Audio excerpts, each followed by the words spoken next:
Mari kita membaca kitab suci dari Ibrani pasal ke-13. Di dalam waktu tidak lama kita akan selesaikan buku yang agung ini. Kita membaca bersama-sama Ibrani pasal ke-13. Kita membaca ayat yang ke-21 sekali lagi. Ayat 21. Kiranya memperlengkapi kamu dengan segala yang baik untuk melakukan kehendaknya dan mengerjakan di dalam kita apa yang berkenan kepadanya oleh Yesus Kristus. Bagi dialah kemuliaan sampai selama-lamanya. Kita membaca bersama-sama 13 ayat ke-21 semua. 1, 2, 3.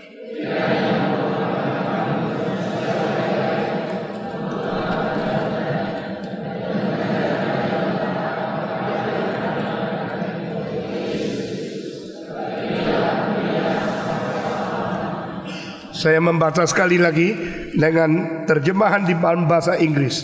Equip you in every good thing to do His will, working in us that which is pleasing to His sight, through Jesus Christ, to whom be the glory forever and ever.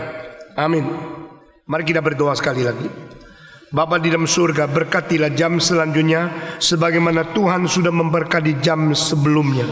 Berkati gereja ini, berkati orang Kristen yang ikut kebaktian di sini, berkati pertemuan pada pagi ini, berkati hamba-Mu yang hina ini, berkati firman yang akan dikhotbahkan dan bagian Alkitab yang sudah kami baca, sehingga Roh Kudus yang telah mewahyukan kitab ini boleh bekerja di hati kami masing-masing. Demi nama Yesus Kristus, kami minta Tuhan, usir setan keluar dari tempat ini dan Engkau sendiri bertakhta di dalam kebaktian ini. Dalam nama Yesus Kristus, penebus dan juru selamat kami yang hidup, kami sudah berdoa. Amin. Kita lalu telah membicarakan tentang Tuhan akan menggenapkan kita dengan melengkapi kita di dalam segala kebajikan. Every good thing, segala kebajikan, lalu kita boleh menjalankan kehendak Tuhan. Saudara-saudara, apakah tugas terbesar manusia hidup di dalam dunia? Westminster Confession di dalam tanya jawabnya mengatakan adalah untuk memuliakan Tuhan dan untuk menikmati Dia. Memuliakan Tuhan dan menikmati Tuhan, inilah manusia. Karena manusia dicipta menurut peta dan teladan Allah. Nah, manusia dicipta oleh Allah, dicipta untuk Allah. Tidak ada agama yang pernah mengajar lebih jelas daripada ini.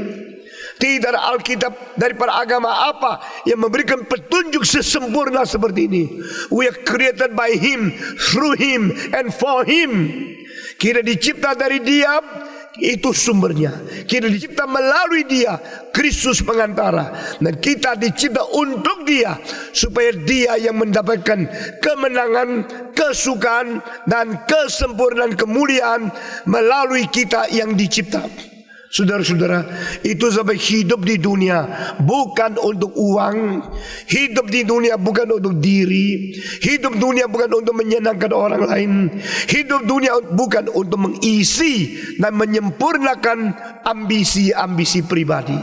Hidup dunia adalah untuk mencari apakah kehendak Tuhan, apa yang diperkenan oleh Dia, dan apa rencana Dia di dalam seluruh alam semesta umumnya, di dalam diriku khususnya.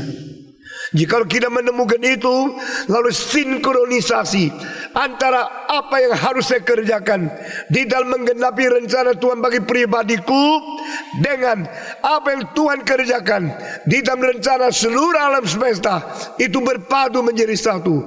Itu keharmonisan yang membuat hidup kita paling puas dan paling sejahtera.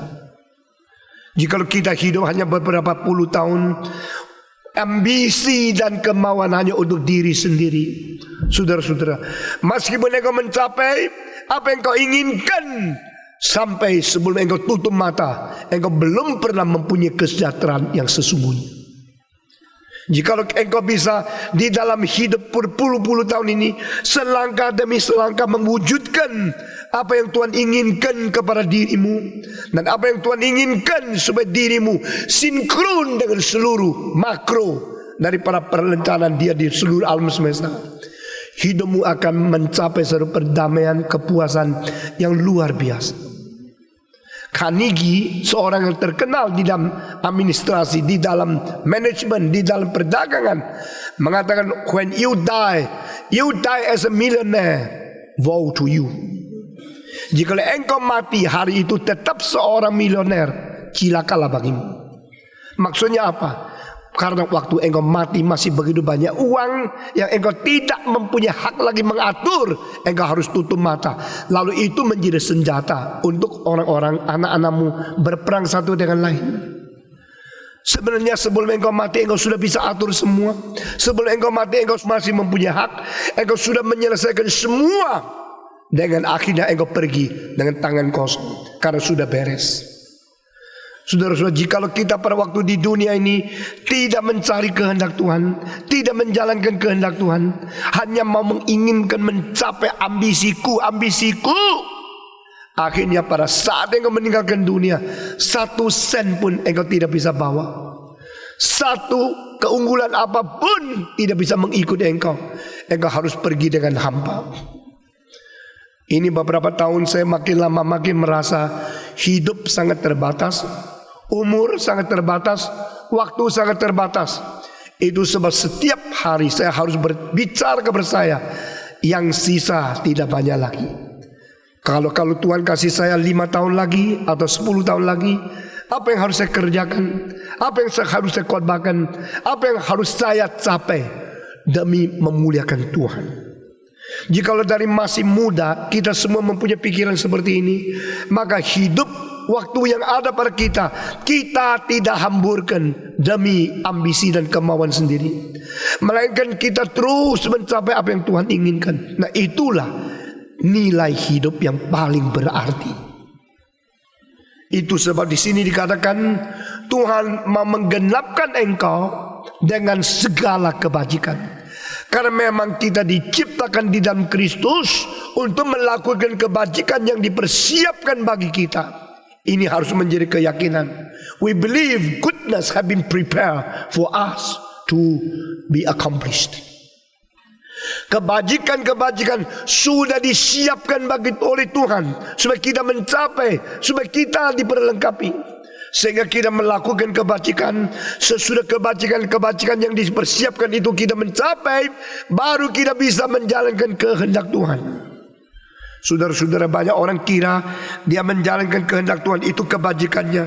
Justru terbalik. Di dalam agama Kristen, kebajikan belum pernah menjadi satu sumber yang bersifat antroposentris. Di dalam ajaran Alkitab belum pernah manusia menjadi satu titik di mana mulai keluar kebajikan. Tidak. Kebajikan merupakan sesuatu yang bersumber di dalam diri Allah, lalu ekstensinya melalui keselamatan bekerja di hati kita, lalu persiapan kebajikan yang disediakan Tuhan, harap kita melakukannya. Saudara-saudara, kebajikan adalah satu buah, bukan satu bibit. Kebajikan adalah satu buah daripada Tuhan yang sendirinya bibit, bukan satu bibit yang berada dalam diri manusia yang berdosa. Manusia yang berdosa belum pernah mungkin, belum pernah bisa, belum pernah tercatat di Alkitab dia adalah bibit kebajikan. Kebajikan itu adalah dari Tuhan yang sendirinya adalah bibit, sendiri adalah sumber, dan kebajikan itu ditulis di Galatia sebagai salah satu aspek dari buah Roh Kudus, dan buahnya tunggal, bukan 9. One fruit, 9 tastes. Satu buah, 9 rasa. Di dalamnya termasuk kebajikan. Jadi Roh Kudus berada di diri kita. Dia bekerja untuk menghasilkan buah kebajikan. Bukan saya sudah diselamatkan, saya menjadi baik, saya berbuat baik. Yang benar-benar bisa menjadi baik adalah saya tidak melarang, tidak merintangi apa yang Roh Kudus kerja melalui saya, sehingga dia memakai saya menghasilkan buah kebajikan. Nah, ini konsep kekristenan yang benar. The goodness is not your fruit, it's the fruit of Holy Spirit.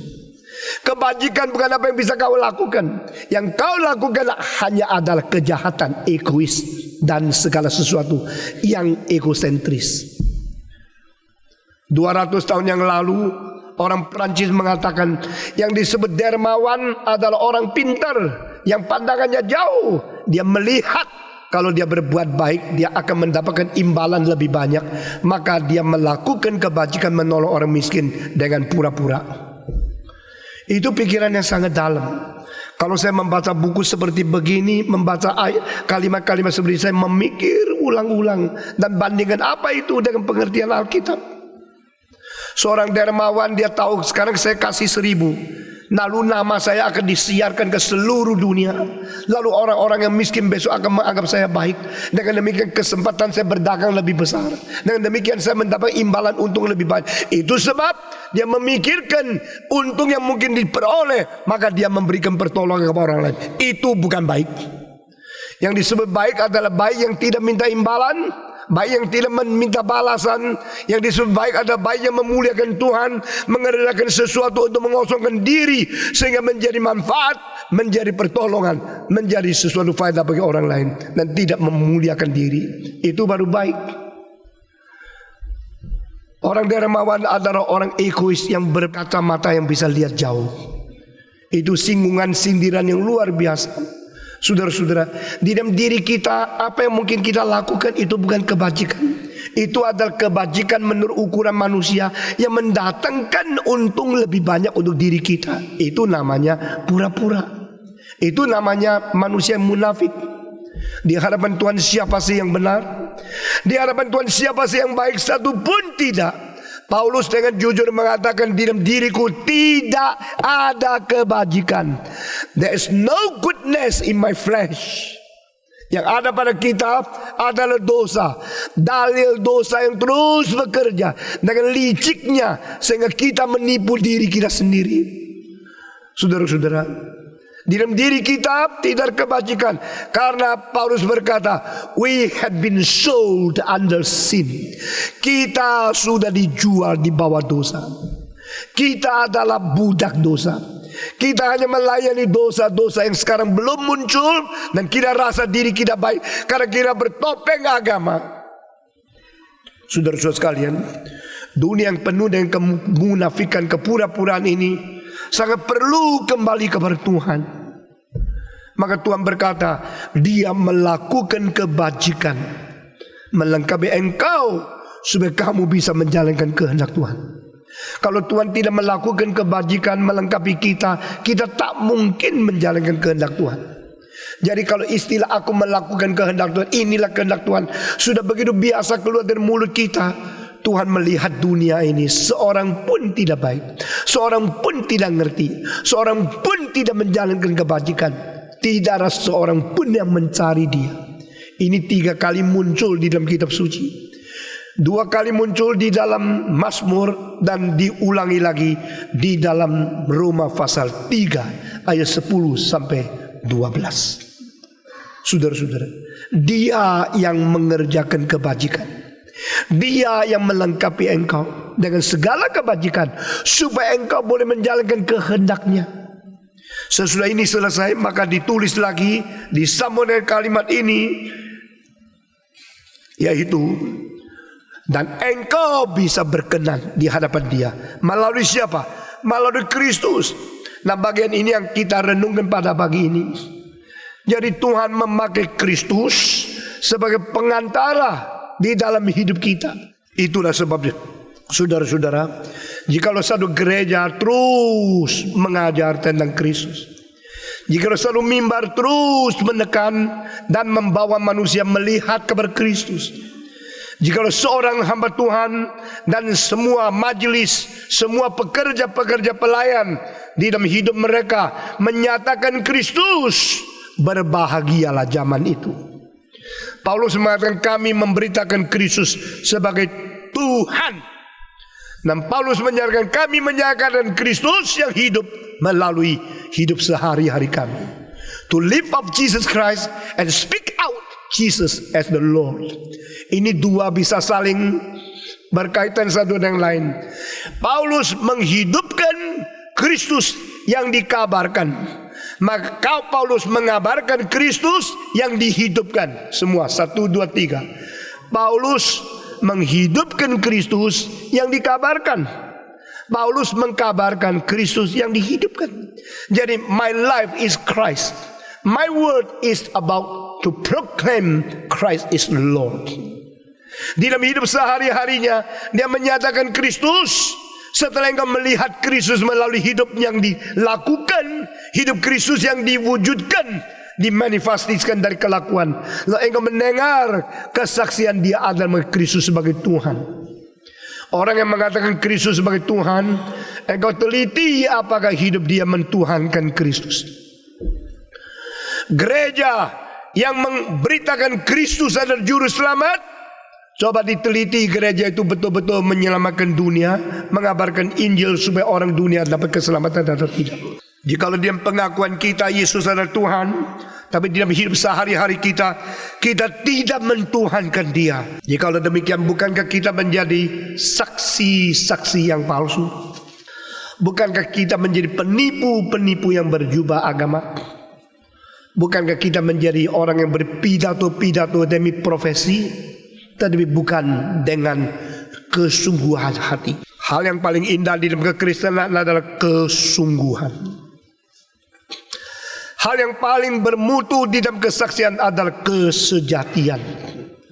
Hal yang paling ditegur oleh Kristus di dalam dunia adalah munafik. Yesus berkata-kata beratus-ratus kali, cilakalah kau Farisi yang munafik. Cilakalah kau ahli Taurat yang pura-pura. Cilakalah engkau ahli kitab suci yang tidak jujur, yang pura-pura. Saudara-saudara sekalian, kesungguhan, kesejatian, kejujuran kalau sudah hilang dari gereja, gereja sangat mungkin dicemooh, dihina dan dibuang oleh masyarakat. Manusia dalam dunia perdagangan lihat yang licik, yang palsu, yang pura-pura, yang bohong begitu banyak. Kalau sudah sampai gereja menemukan lagi bohong, palsu, tipu, pura-pura, apa gunanya datang ke gereja? Justru di tempat di mana orang Kristen berkumpul menyatakan kesungguhan, kesejatian, kejujuran, itulah keindahan Tuhan melalui kita. Saudara-saudara sekalian, itu sebab Tuhan mengerjakan kebajikan ini supaya kita menjadi orang yang boleh melakukan kehendak Dia.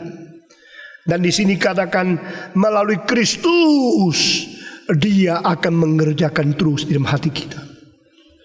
We are created through Christ. We are recreated through Christ again. Kita disempurnakan, diciptakan ulang melalui Kristus lagi. Fase 13 yang tadi kita baca dikatakan dengan bagian yang ketiga. Pertama, dia lengkapi kita dengan kebajikan, supaya kedua kita bisa menjalankan kehendak Allah. Dan bagian yang ketiga, dan Dia mengerjakan di dalam diri kita apa yang berkenan kepadanya oleh Yesus Kristus.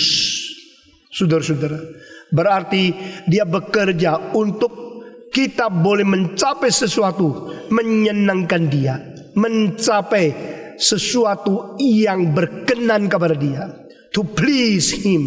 Saudara-saudara, melalui Kristus untuk mencapai sesuatu yang kita kerjakan untuk menyenangkan Kristus. Jadi Kristus mau mengerjakan sesuatu sesuai dengan apa yang Dia mau. Karena Kristus sendiri pada waktu di dalam dunia, Dia selalu menyenangkan Tuhan Allah. Dan Dia sekarang mau kita menjadi orang Kristen yang menyenangkan Dia sendiri. Kristus mau kita hidup menyenangkan Kristus sendiri. Dan Tuhan pakai Kristus bekerja di diri kita. Itu artinya, saudara-saudara, kita digarap oleh Tuhan seumur hidup, digarap oleh Tuhan, sehingga kita mesti belajar, mesti ingat kembali, sehingga imitasi Kristus. Tadi saya berkata gereja yang terus memberitakan Kristus, merenungkan Kristus, membelajar dari Kristus, dan orang-orang Kristen senantiasa mengikut teladan Kristus, itulah gereja yang diberkati dan memberkati dunia. Ini konsisten dengan apa yang diajarkan oleh penulis Ibrani pada pasal ketiga ayat pertama. Kita harus selalu merenungkan tentang Dia, yaitu utusan yang agung dari Tuhan Allah. Dia adalah seorang imam yang besar. Di sini diberikan dua istilah. Dia utusan agung dari Allah dan dia adalah imam yang besar. Sebenarnya fasa pertama mengatakan Yesus utusan Allah, dan fasa kedua adalah imam yang besar. Setelah fasa pertama mengatakan Kristus adalah utusan Allah yang agung, dan kedua adalah imam yang besar, baru fasa ketiga mengatakan mari kita merenungkan dia, yang kita anggap sebagai utusan yang besar dari Tuhan, sebagai imam yang besar yang menengahi Tuhan dan kita. Saudara-saudara, pasal pertama Ibrani mengatakan Tuhan mengutus anaknya ke dalam dunia. Yang diutus itu adalah yang lebih tinggi daripada semua malaikat. Allah mengurapi Allah. Allah diurapi Allah. Nah, ini tidak ada tempat lain di dalam seluruh kitab lebih jelas daripada kedua pribadi muncul di dalam satu ayat. Allah, karena engkau mencintai keadilan, engkau membenci kejahatan, maka Allahmu mengurapi engkau dengan minyak surgawi. Ini ayat Tritunggal. God the anointed, God to be anointed, and Holy Spirit to be the anointment. Allah Bapa memakai Allah Roh Kudus untuk mengurapi Allah Anak. Allah Anak yang membenci kejahatan, yang melakukan keadilan, diperkenan oleh Allah Bapa. Nah, Allah Bapa memberikan sesuatu urapan dengan minyak sukacita. Minyak sukacita membuat Kristus rela dihina, rela disiksa, rela menderita, rela dihakimi, rela naik ke atas kayu salib, karena dia diurapi dengan minyak sukacita. Roh Kudus memenuhi dia, dia rela, dia mau menderita bagi kita. Dan saudara-saudara, inilah utusan daripada Allah. Di antara semua malaikat, siapa yang pernah mendengarkan kalimat "You are my son, I beget you"? Engkaulah anakku yang hari ini aku memperanakan engkau. Dan dia menjadi utusan Allah. Itu sebab dia datang ke dunia melakukan kehendak Tuhan Allah. Pasal kedua mengatakan Yesus ada imam besar. Kalau fase pertama Yesus diutus, fase kedua Yesus menjadi pengantara antara manusia dengan Allah. Yang disebut imam adalah berada di tengah-tengah manusia yang berdosa dan Allah yang suci. Yang disebut imam adalah yang melakukan hal-hal agama untuk mengganti manusia dan diperkenan di hadapan Allah. The mediator between God and man, to serve man before God and to represent God before man. Mewakili Allah di hadapan manusia, mengerjakan sesuatu yang berkenan kepada Allah, mengganti manusia, dan mewakili Tuhan memberitakan pengampunan kepada manusia. Itu imam. Kristus yang diutus oleh Allah, Kristus yang berdiri tengah Allah dan manusia, dialah satu-satunya yang kita sebut sebagai imam besar. Kita sebagai utusan yang agung dari Tuhan Allah. Mari kita merenungkan dia. Dan Kristus pada waktu di dalam dunia, dia adalah satu-satunya yang mengerjakan segala sesuatu, tidak pernah melawan kehendak Allah. Dia adalah satu-satunya manusia, ada Adam yang kedua, yang 100% mentaati segala perintah Allah. Dan di sini rahasianya bagaimana manusia diperkenan. Ketaatan Kristus menjadi sumber ketaatan. Ketaatan Kristus menjadi contoh ketaatan. Ketaatan Kristus di hadapan Allah menjadi wakil ketaatan. Saudara-saudara, sekali lagi, Kristus taat kepada Allah, ini menjadi sumber ketaatan. Kristus taat kepada Allah, ini menjadi wakil ketaatan. Kristus taat kepada Allah menjadi contoh ketaatan. Sehingga manusia kalau mau taat kepada Allah, hanya terlebih dahulu mungkin kita taat kepada dia melalui taat kepada Kristus. Di dalam ketaatan Kristus kepada Allah, kita taat kepada Allah melalui Kristus. Di dalam kita mentaatan Kristus dan Kristus taat kepada Allah, baru ketaatan kita itu diperkenan oleh Tuhan Allah. Kristus, only Christ, sola Christos. Jangan lupa doktrin reform sudah membuat fondasi yang begitu kuat, dan seluruhnya berdasarkan dari ajaran Alkitab untuk setiap zaman mengajak manusia kembali kepada Tuhan melalui apa yang sebagai petunjuk prinsip Alkitab yang komprehensif seluruh. Hanya melalui Kristus kita diperkenan oleh Allah. Karena Kristus yang taat kepada Allah menjadi contoh, menjadi sumber, menjadi kekuatan, menjadi wakil kita. Sebagaimana Adam adalah orang pertama yang mewakili seluruh umat, Kristus juga adalah orang kedua yang mewakili seluruh umat. Orang pertama mewakili seluruh umat, dia wakil yang gagal karena dia berontak, dia antroposentris, dia melawan, dia menolak pimpinan Tuhan, sehingga akhirnya diusir keluar dari Taman Firdaus. Adam keluar dari Taman Eden, dan di situ kita melihat ada pedang yang berputar-putar, merupakan api yang berada di tangan kerubium untuk menghentikan manusia kembali kepada Allah.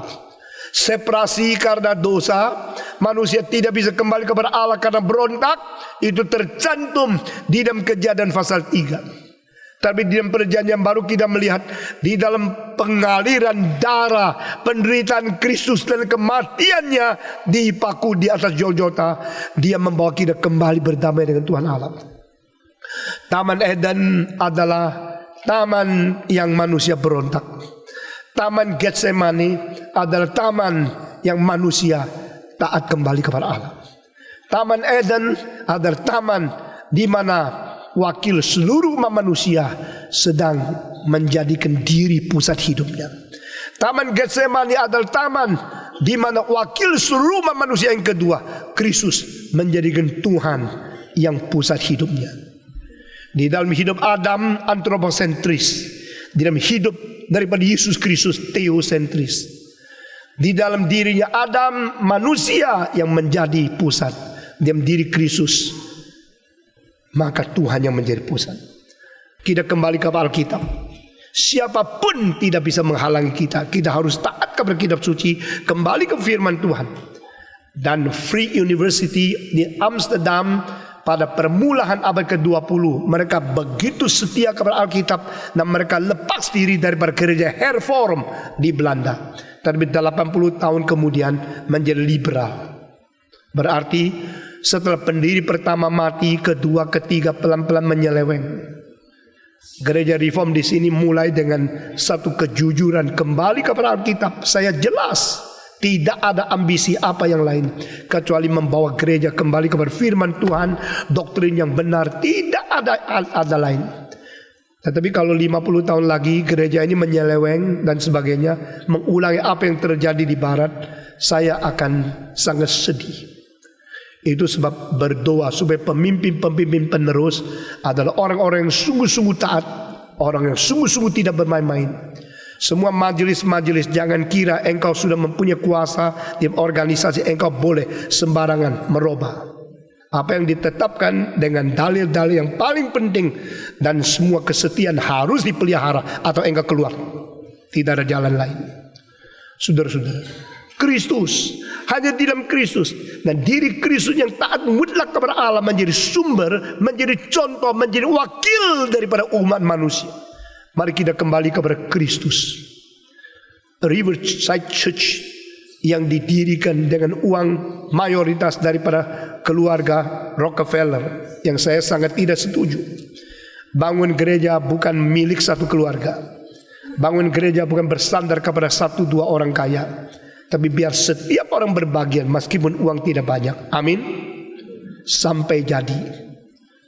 Itu Riverside Church. Pernah terjadi pada tahun 35, seorang naik mimbar berkhotbah, melihat satu kertas. Dia baca, tapi di atas kertas itu tulis satu kalimat. Pengkhotbah ini kaget. Pastor, please mention the name of Jesus Christ. We had long absence from hearing His name. Kita sudah lama tidak dengar nama Yesus. Silakan sebut sedikit tentang Yesus. Gereja tidak lagi pentingkan Kristus. Gereja tidak pentingkan ajaran Tuhan. Gereja tidak pentingkan teladan Yesus Kristus. Gereja itu mulai merosot, mulai menyimpang, mulai keluar daripada pekerjaan Tuhan. Gereja yang bisa menampung 2.500 tempat duduk. Sekarang di New York saya ikut berapa kebaktian di situ, tidak lebih dari 1.000 orang. Dan mereka menyetujui homoseks. Mereka menyetujui akan beberapa ajaran dari komunisme sudah menyimpang daripada ajaran dari Alkitab yang banyak. Saudara-saudara sekalian, Tuhan mengerjakan kebajikan diam dirimu melalui Kristus. Karena hanya melalui Kristus itu mungkin terjadi. Latihan bagaimana ketatnya di dalam agama supaya kita menjadi baik, itu tidak mungkin. Manusia sudah berada di dalam dosa, sudah jatuh di dalam dosa. Satu-satunya kunci membawa kita kembali adalah Kristus. Kita kembali melalui Kristus kepada Tuhan Allah. Dan melalui Kristus dia akan menggenapi sesuatu untuk berkenan kepada Kristus itu sendiri. To please Him, menyenangkan Dia.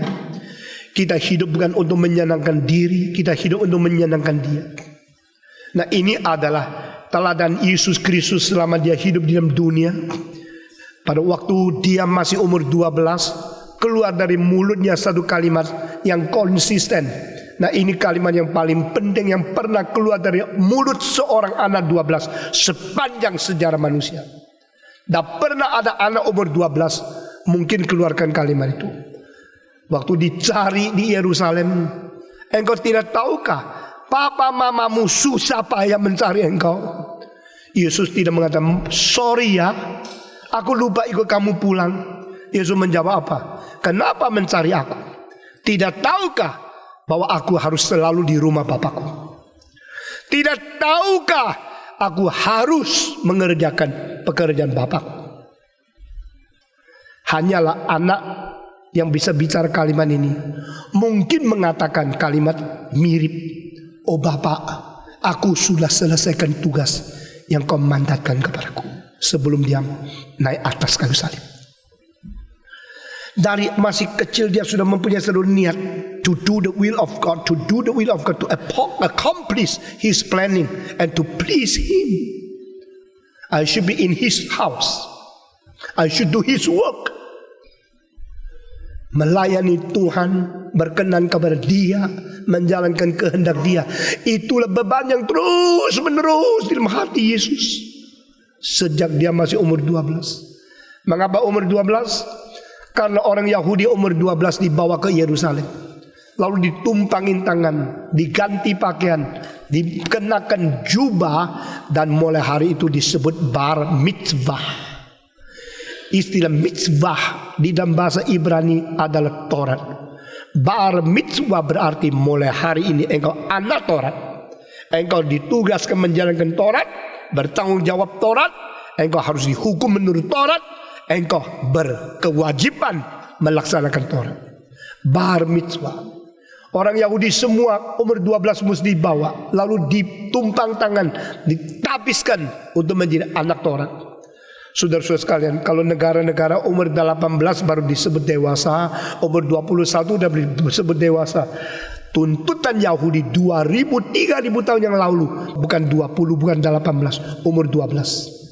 Umur 12 sudah harus bertanggung jawab, harus tahu diri, harus belajar. Mereka mulai umur berapa dibawa ke dalam rumah sembahyang sinagoge? Mereka dibawa ke rumah sembahyang umur 5. Umur 5 belajar, umur 12 ditabiskan, sesudah itu bertanggung jawab sebagai anak Taurat. Sampai hari ini menurut Clarence Benson, seorang doktor education, tidak ada agama yang membuang waktu lebih banyak untuk mendidik iman kepercayaan agama mereka dibanding daripada orang Yahudi. Jikalau Protestan kira-kira kurang dari 100 jam, Katolik lebih daripada 150 jam, maka orang Yahudi lebih daripada 260 jam setiap tahun mendidik agama. Itu sebab kalau di dalam agama lain, kalau orang dapat kesusahan, ngomel kepada Tuhan, maki-maki Tuhannya. Tapi orang Yahudi sudah kehilangan negaranya 2000 tahun, tetap beribadah kepada Tuhan. Iman mereka tidak gampang digoncangkan karena kesulitan. Mereka dididik begitu ketat dan mereka tahu agama mereka itu benar. Yang menjadi kendala satu-satunya, mereka tidak mau Kristus. Mereka mau perjanjian lama, tidak mau Kristus. Mereka berdoa supaya Mesias datang. Mesias dikirim, mereka paku dia di atas kayu salib. Itu menjadi satu hal yang mematikan, menghancurkan Yudaisme sampai hari ini. Sebenarnya di dalam Kristus baru engkau betul-betul melihat wujudnya kasih kesetiaan Allah. Di dalam Kristus baru mereka mengatakan apa yang disebut sempurna daripada Taurat. Kristus menyempurnakan Taurat. Tahu saudara-saudara sekalian, Kristus pada waktu umur 12 mengatakan, I come to please you, to do your will. I should be always in your house. Bukankah aku harus selalu berada di rumah Tuhan? Lalu pada waktu dia di dalam Yohanes pasal 5 ayat 17 dan 18, dia mengatakan, my father's working until today, me too. Aku bekerja seperti Bapakku sampai hari ini. Dia mempersamakan diri dengan Tuhan Allah. Kalimat itu keluar dari mulut dia, orang Yahudi ambil batu melempar dia sampai mati karena dia mempersamakan diri dengan Allah. Di dalam Yohanes dia mengatakan satu kalimat lagi, aku senantiasa mengerjakan sesuatu berkenan kepada dia. Waktu dia mengatakan kalimat itu, banyak orang yang percaya kepada dia. Saya pernah baca ayat itu terus menangis. Saya sangat terharu, seolah-olah saya diberi kunci menemukan satu rahasia. Bagaimana membuat orang beriman kepada Tuhan adalah satu-satunya cara engkau senantiasa memperkenan dia. Always please God. Always to be delighted by God. Di dalam setiap perkara, setiap pekerjaan, setiap kalimat, setiap pikiranmu senantiasa memperkenan Tuhan. Itu satu-satunya rahasia bikin orang percaya kepada Tuhan melalui engkau. Yesus berkata, aku selalu mengerjakan yang diperkenan oleh Bapa. Alkitab mengatakan ayat itu selanjutnya, maka di situ banyak orang percaya kepada dia. Sangat mengharukan bukan? Siapakah di dalam dunia ini yang berani mengatakan aku senantiasa memperkenan Tuhan Bapa? Aku selalu setiap waktu mengerjakan sesuatu untuk menyenangkan Bapakku di surga. Kalau gereja ini banyak orang seperti ini, gereja ini berbahagia. Kalau hidupmu penuh dengan kemauan memperkenan Allah, hidupmu bahagia. Karena orang demikianlah yang diperkenan di surga. Tuhan mengatakan, ini anakku yang ku kasihi, atau ini anakku yang aku senang kepadanya. Karena apa? Dia selalu memperkenan aku. Dan Yesus yang mengatakan kalimat-kalimat seperti ini, akhirnya dia mengatakan, oh Bapa, muliakanlah aku sebagaimana aku sudah pernah memuliakan engkau di dunia ini. Lalu di situ ada suara dari surga mengatakan, aku sudah memuliakan engkau dan aku akan memuliakan lagi. Yesus memuliakan Allah dan dia berani minta kepada Allah memuliakan dia. Di dalam Alkitab cuma satu kali itu manusia minta Bapa memuliakan dia. The only time to ask God to glorify man itu di situ. Aku sudah memuliakan engkau, sekarang aku minta engkau memuliakan aku. Saudara-saudara, kita hidup di dunia banyak diserang orang, banyak disalah ngerti, banyak difitnah, diumpat. Itu soal kecil. Yang penting Tuhan mau memuliakan engkau atau tidak. Dan Tuhan bagaimana memuliakan seseorang kecuali orang itu senantiasa hidup hanya untuk memuliakan Tuhan. Saya selama ini setelah tidak dimengerti, difitnah atau ditulis di dalam internet dan sebagainya, dimaki orang, saya tidak pernah peduli. Karena apa? Itu bukan panggilan, bukan tugasku untuk membela diri. Tugasku saya jelas adalah untuk memberitakan firman, memberitakan Injil, memberitakan Alkitab kepada orang lain. Tapi kalau orang lain menyerang dia, itu menyerang saya. Itu kebebasan dia, biar dia tanggung jawab sama Tuhan. Akhirnya bagaimana menyelesaikan ini saya serahkan kepada Tuhan. Tuhan, kalau engkau mau memuliakan hambamu, terserah. Kalau tidak, memang saya tidak layak menerima apa. Yesus di dalam dunia ini mempunyai sikap seperti ini. Dan pada waktu Yohanes 17 itu satu-satunya pasal anak Allah berdoa kepada Bapa di surga. Dan dia mengatakan, Bapa, aku sudah mengerjakan kehendakmu di dunia ini. Di dunia ini aku sudah memuliakan kamu. Sekarang muliakanlah anakmu. Dan Tuhan berkata, aku sudah memuliakan namamu dan aku akan memuliakan lagi. Saudara-saudara, terakhir di Getsemane, Yesus Kristus berkata, jikalau mungkin ya Bapa, singkirkan cawan ini daripadaku. If it is possible, remove this cup. Please, kalau mungkin singkirkan cawan ini. Karena apa? Terlalu pahit, terlalu sulit. Buat Yesus Kristus, cawan itu bukan mati. Yesus bukan takut mati. Yesus bukan tidak mau mati. Jikalau Yesus tidak mau mati, kenapa dia mau datang ke dunia? Dia justru datang dunia untuk mati. Menurut Ibrani pasal 2 ayat 14. Yesus kenapa datang ke dunia? Dia sengaja mau mati supaya boleh mengganti engkau dan saya. Dan Yesus Kristus berkata, kalau mungkin singkirkan cawan ini. Cawan ini bukan mati. Cawan ini adalah terpaksa harus dipisahkan dari Allah Bapa. Itu yang dia tidak mau. Mengapa saya harus dipisahkan dengan engkau Bapa? Perpisahan antara Allah dan Bapa itu bukan kehendak anak. Perpisahan antara Bapa dan anak juga bukan kehendak Bapa. Karena Allah Bapa tidak mau menginginkan perpisahan dan perceraian. Allah Bapa mau perdamaian dan persatuan. Itulah sebab dia kirim Kristus. Tetapi di sini terjadi satu paradoks yang Allah Bapa pun tidak ada cara lain. Dengar baik-baik. Demi memperdamaikan manusia yang berdosa dengan Allah sendiri, demi mempersatukan engkau yang sudah cerai dari Allah kembali kepada Allah sendiri, satu-satunya jalan dia harus mengorbankan anaknya. Harus cerai, harus bisa, harus separasi. Itu bukan kehendak Allah. Itu juga bukan kehendak anak Allah. Anak Allah tidak ingin bercerai dengan Allah Bapa. Allah Bapa tidak ingin memisahkan diri dengan anak-anak. Tetapi demi engkau dan saya yang sudah berdosa, harus terjadi pengorbanan seperti itu. Maka dia mengirim Kristus untuk akhirnya mati dan dipisahkan. Sebelum Kristus mati dia berkata, if it is possible, please remove this cup from me, but not my will be done, your will be done. Bukan kehendakku yang terjadi, tapi kehendakmu yang terjadi. Bukan apa yang saya inginkan terjadi, kehendakmu yang terjadi.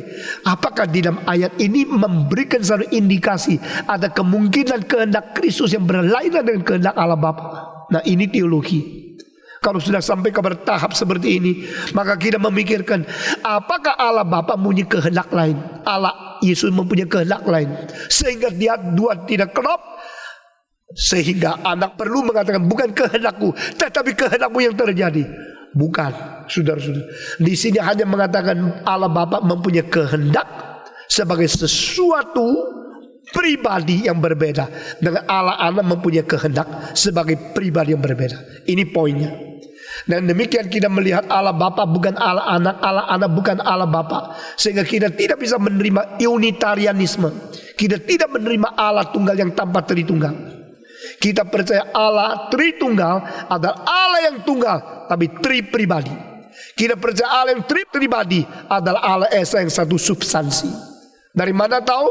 Karena Allah Bapa mempunyai kehendak sebagai sesuatu unsur pribadi sendiri. Allah Anak mempunyai kehendak di dalam unsur kepribadian sendiri. Not my will be done, but thy will be done. Tetapi tidak berarti Allah Bapa dan Allah Anak mempunyai rencana yang berbeda. Allah Anak pada waktu menjadi manusia, dia tidak menginginkan, bukan kematian, terjadinya perceraian antara oknum pribadi dan oknum pribadi yang kedua. Itu sebab dia minta doa itu. Tapi dia mengetahui puncak doa bukan minta Tuhan sesuai kehendak kita. Dengar, puncak doa adalah kita sesuai dengan kehendak Tuhan. Jangan doa minta Tuhan sesuai kehendak kita, tapi berdoa supaya kita sesuai kehendak Tuhan. Semua 1, 2, 3. Jangan berdoa supaya Tuhan sesuai kehendak kita, tapi berdoa supaya kehendak kita sesuai kehendak Tuhan. Ini reform, ini prinsip Alkitab. Sekali lagi saya mengatakan, saudara mungkin mengetahui ada satu buku doanya Jabez. Tahu enggak? Itu seluruh dunia sudah jual lebih 2 juta jilid sampai tahun lalu. Itu doa Yabes dijadikan kelompok-kelompok seminar untuk mendidik, mengajar, memberikan kepada mereka les bagaimana bisa berdoa seperti Yabes. Seolah-olah doa Yabes doa yang paling indah, yang paling contoh, yang paling sempurna untuk mendidik seluruh Kristen di dunia. Itu satu hal yang sama sekali salah. Bukankah semua Kristen sama? Saya berkata tidak sama. Ada Kristen yang sediakan Alkitab, ada Kristen yang ambisi diri, ada Kristen yang menyelewengkan Alkitab. Tidak sama. Tidak bisa karena ada orang berani pasang pelang gereja, maka saya akui dia gereja. Tidak bisa karena ada orang mengatakan dia pendeta, saya mengaku dia hamba Tuhan. Tidak bisa. Sekali lagi saya berkata bersaudara, tidak sama. Itu sebab engkau harus pintar-pintar membedakan siapa yang setia kepada Alkitab, siapa yang tidak.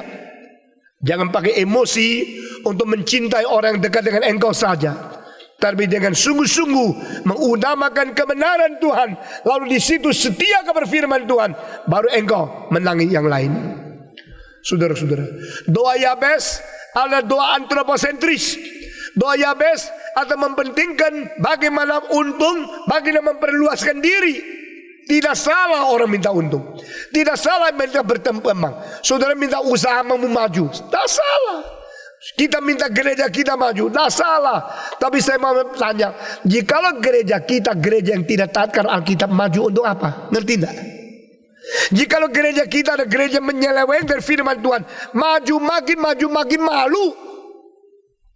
Makin banyak anggota, makin penyelewengan. Jangan kira kalau jumlah banyak itu hebat. Jangan kira kalau gereja besar itu berkat. Jangan kira kalau kita bisa membangun gedung gereja itu megah. Yang penting adalah apakah yang menjadi jumlah dan apa yang menjadi kualitas itu berpadu atau tidak. Jikalau yang diajarkan bukan Alkitab, yang berkembang makin banyak, itu hal yang mempermalukan. Saudara-saudara, kiranya Tuhan memberikan kepandaian kepada kita secara rohaniat, bijaksana, berdasarkan kesetiaan kepada Tuhan. Mengapa doa Yabes dicetak berjuta-juta jilid, lalu diajarkan, lalu bikin kelompok-kelompok, bikin seminar-seminar untuk mengajar orang Kristen doa Yabes? Kenapa kita tidak cetak buku doa Bapa kami, lalu dicetak berjuta-juta untuk melatih orang Kristen berdoa mengikuti apa yang diajarkan oleh Yesus Kristus? Itu yang saya jengkel, itu yang saya marah-marah. Kalau saya marah-marah orang bilang, oh tidak ada Roh Kudus. Kalau marah-marah sombong sendiri, dirinya yang benar, dirinya yang hebat, semua dimaki-maki.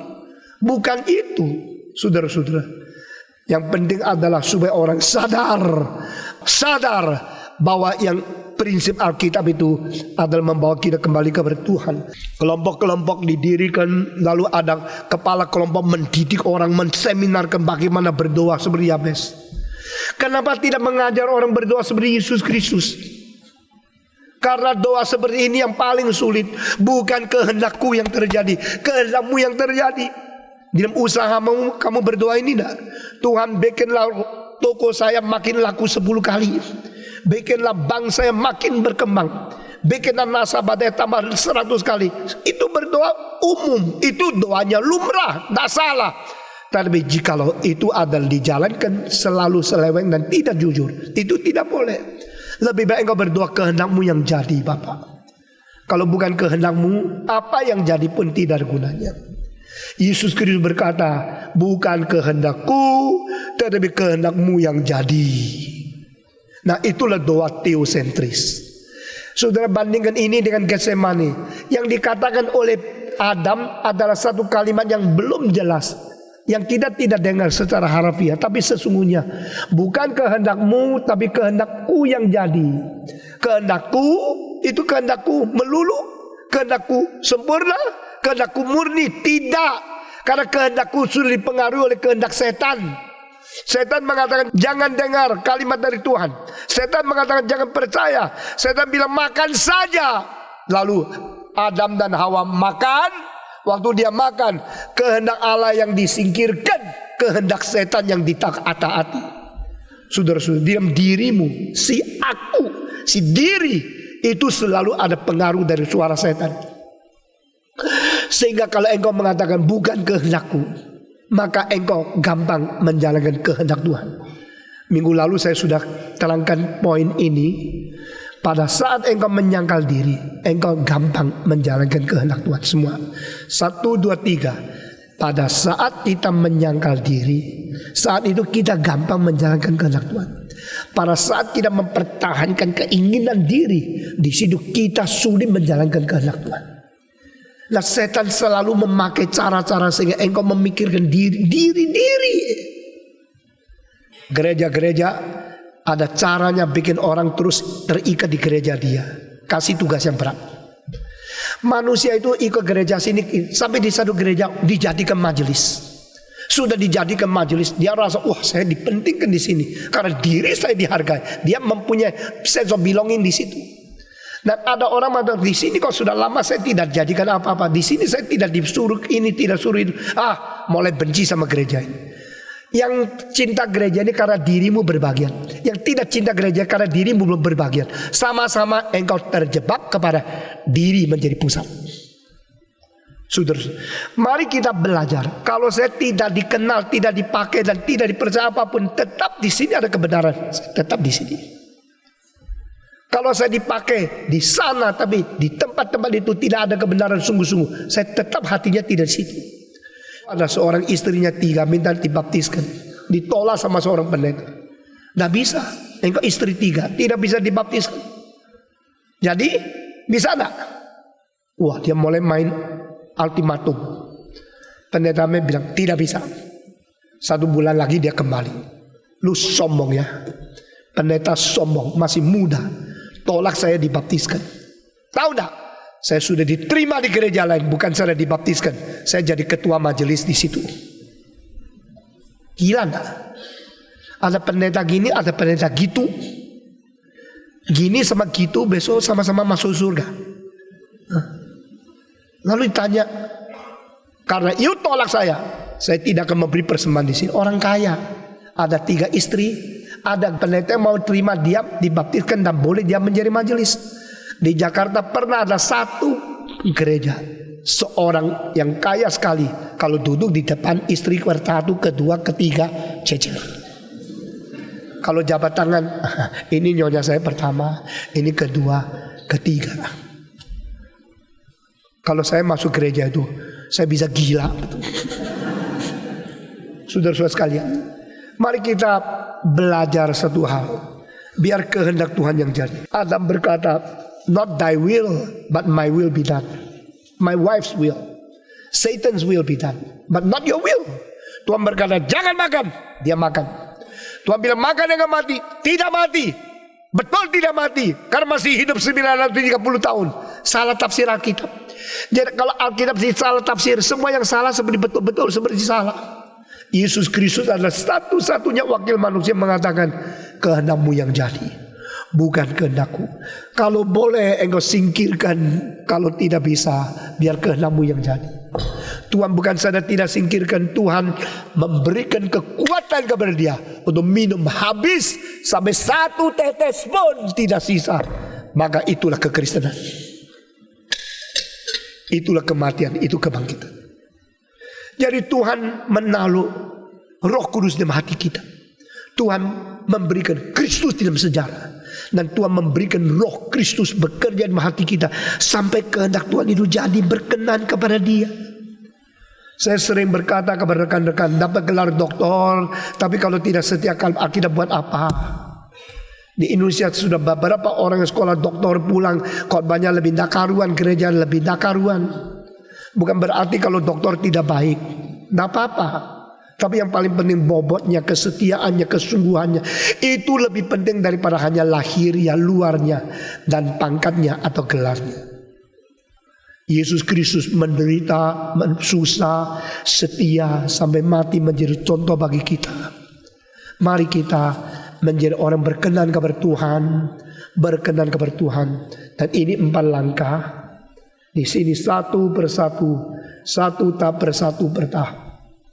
Dia kerjakan kebajikan dalam diri kita, supaya kita bisa menjalankan kehendak-Nya, dan kita melalui Kristus memperkenan kepada Dia. Dan keempat, mengembalikan segala kemuliaan kepada Dia. Ini semua tercantum di dalam ayat 20 dan 21. Sebenarnya Ibrani sudah dengan susah payah memberitahukan bagaimana meneruskan pengertian perjanjian lama ke perjanjian baru. Imam besar dan Yesus Kristus sudah jadi satu. Dan akhirnya melalui Kristus yang menggenapi semua ini, justru untuk menggarap setiap pribadi boleh mempunyai 4 hal ini. Pertama, dipersiapkan, dilengkapkan dengan kebajikan. Kedua, supaya kita boleh menjalankan kehendak-Nya. Dan ketiga, melakukan hal yang berkenan kepada Dia. Dan keempat, mengembalikan segala kemuliaan kepada Dia. If every Christian is like this, setiap orang Kristen hidup majik, hidup lakukan kehendak, hidup memperkenan Allah, hidup memuliakan Allah, maka Tuhan dipuaskan dengan tubuhnya yang sungguh-sungguh memuliakan Dia.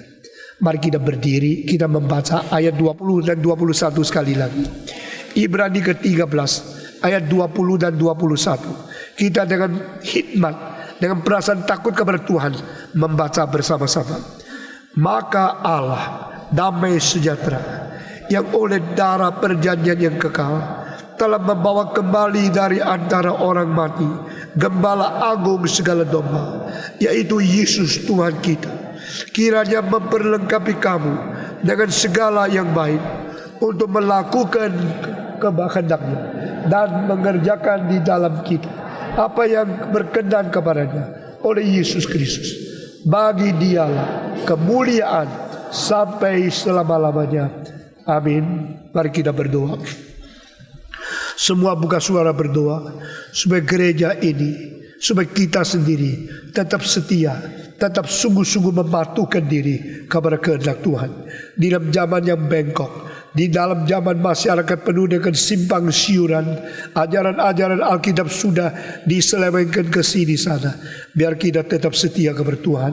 Mari kita berdoa. Semua buka suara, semua menyeru kepada Tuhan. Mari kita berdoa bersama-sama. Bapa di dalam surga, kami berdoa kiranya Tuhan memperkenan kami, bekerja di hati kami, sekali lagi mengikat kami kembali untuk menjadi orang yang taat, orang yang setia, orang yang mematuhi, orang berjalan di dalam jalur yang Tuhan tetapkan. Sehingga kami boleh memuliakan Tuhan, kami boleh berkenan kepada Tuhan, kami boleh menjalankan kehendak Tuhan, kami boleh memancarkan segala kebajikan di dalam dunia. Dengar doa kami Tuhan, kami berterima kasih, kami serahkan semua ke dalam tangan Tuhan. Kira Engkau sendiri bertakhta di tempat yang paling tinggi, Engkau memberikan sejahtera damai kepada kami masing-masing. Dengar doa kami yang kami panjatkan dalam nama Yesus Kristus, penebus dan juru selamat kami yang hidup. Amin.